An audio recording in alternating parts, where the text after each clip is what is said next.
We are all aware in the retail furniture industry that financing is a very important part of our business. But do we actually treat it as if it is a department of our business? Are we looking at the metrics to know if we're driving success? For example, how many apps are we running? What is our approval rate? What is our close ratio? Which employees are driving the business?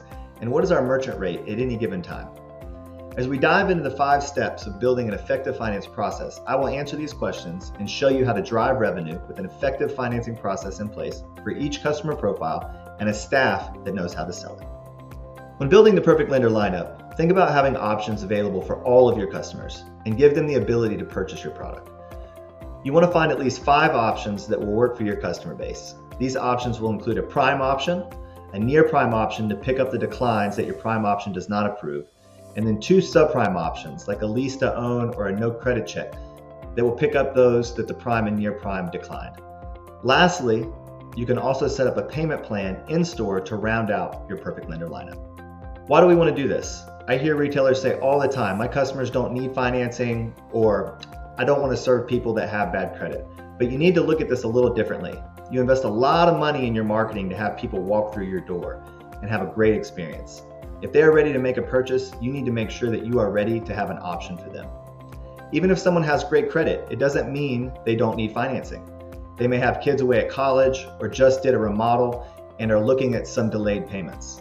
Or somebody with bad credit might have lost their job and couldn't control the fact that their credit was altered. You want to make sure that you have the opportunity to rebuild their credit and purchase the products in your store.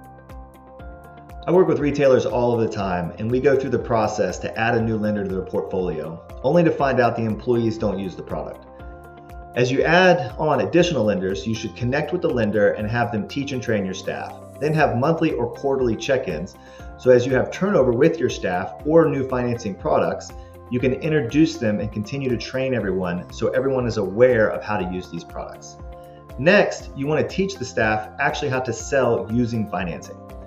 Making your customers aware of your financing options simply by having the staff say, we take cash, credit, and multiple forms of financing options with low monthly payments. Would you be interested in checking out our low monthly payments?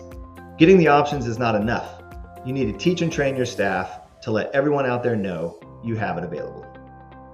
There's nothing more important than making sure our customers have a great experience. We could all agree that if our customer comes in and has to fill out a credit application for each of the lenders we work with, that this is not a great experience. And it's very time consuming for our customers and our employees. Our employees have a lot going on. Many times they're helping multiple people at the same time, and the last thing we want them to do is to have to stop and tell a customer they were declined and ask them to fill out another application.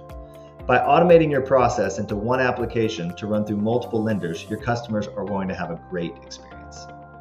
As a retailer, we all have a marketing budget to work with. Whether we're doing AdWords, SEO, social media, or just presenting on our beautiful website, it is so important that we let everyone know that we have financing.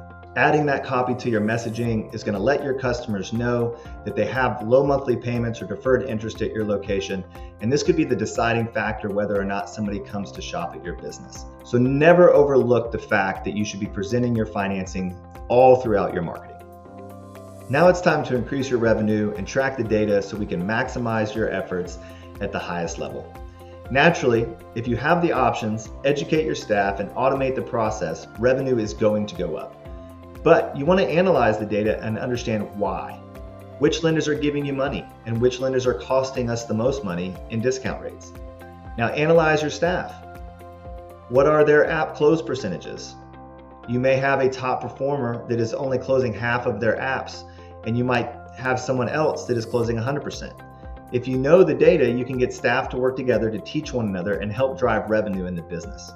Tracking reporting, looking at metrics, and putting them all into actionable items will increase sales. Though it may seem overwhelming, improving your business's financing process is worth the effort. By taking the time to put the right lenders in place, automate the process, train and teach your staff, and analyze the data, you will see an increase in revenue and a better overall customer experience.